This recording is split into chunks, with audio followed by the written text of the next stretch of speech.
Hi, my name's Richard Jones.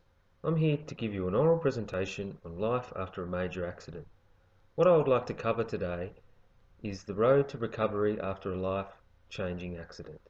Because when you didn't die in a near-death incident, you have to relearn, live on, and live your life to the fullest.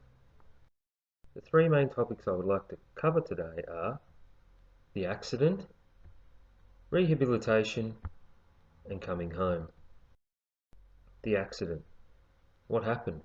On May the 3rd, 2015, I set out with my family to a property that I own in Elderslie.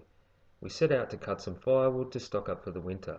I was with my father-in-law, brother-in-law and my two sons. When falling a tree, the tree came down and it brought a branch off a neighbouring tree down with it. It struck me across the back of the head and across the back. I was rendered unconscious and feared dead. An ambulance was called, where I was later taken to the Royal Hobart Hospital and an operation took place. The spinal surgeons had to fuse my spine back together after it was completely broken with titanium rods and assess the damage. Here you can see my spine broken at the T3-T4 intersection of the vertebrae and my cord completely severed. Later you can see the scarring that the operation has given me. This was a photo taken in ICU just before the staples came out. The outcome of the accident was that I am now a T4 complete paraplegic.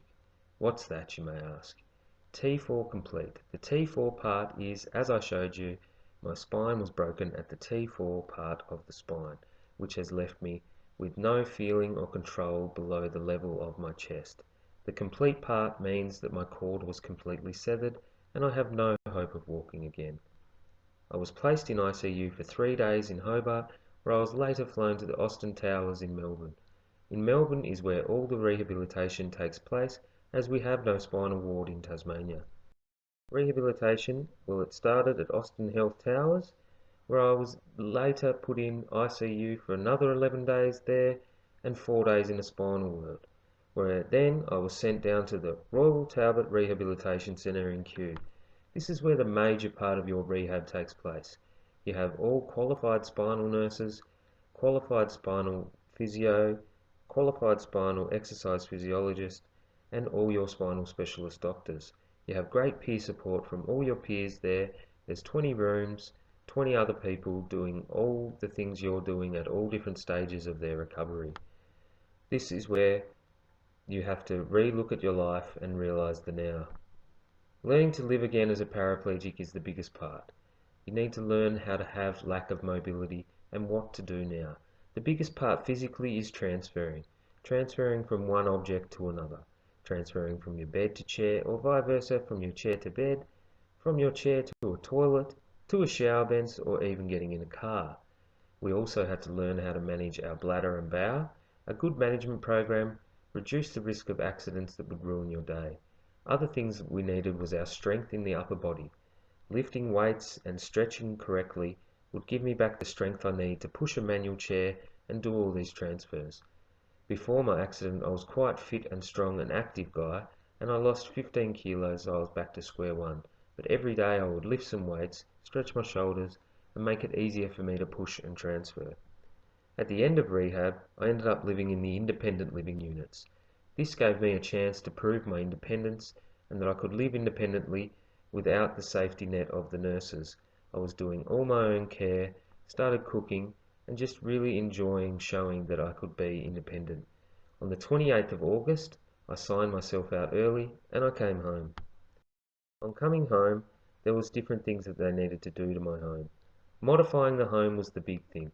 Building some ramps to overtake the steps, which was the biggest thing, because we can't do steps anymore in a wheelchair, obviously. Other things were widening some doors, removing some door frames and making things into a passage, because of the width of my wheelchair would not allow me down thin, narrow passages and tight corners. One other big renovation was the bathroom. Unfortunately, we had to pull out a brand new renovated ensuite and walk-in robe and make it all into one wheelchair-friendly bathroom. Re-entry into home life was a hard one for me.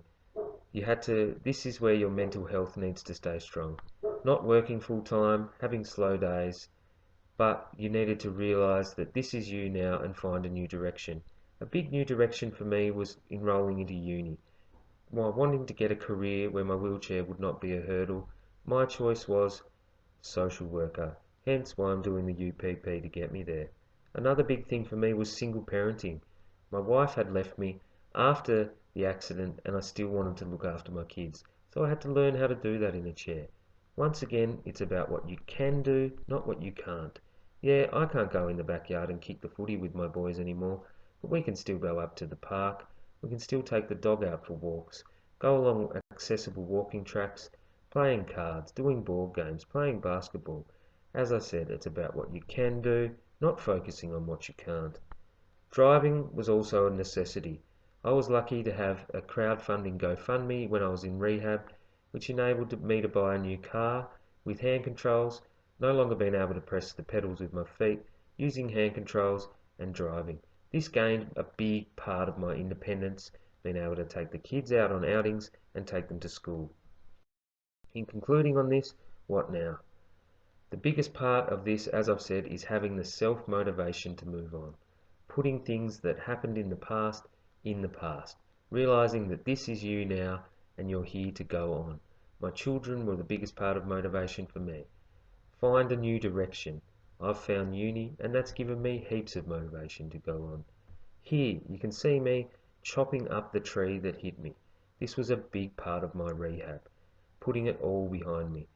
I went up there in my wheelchair, chopped it up with the chainsaw. We used it for some firewood and used it to hot smoke some meat. And here I am now. Here I am with my kids, my two boys here pictured with me. These were my biggest motivation to go on and why I'm still happy and strong today. Because hey, what doesn't kill you makes you stronger. Thank you.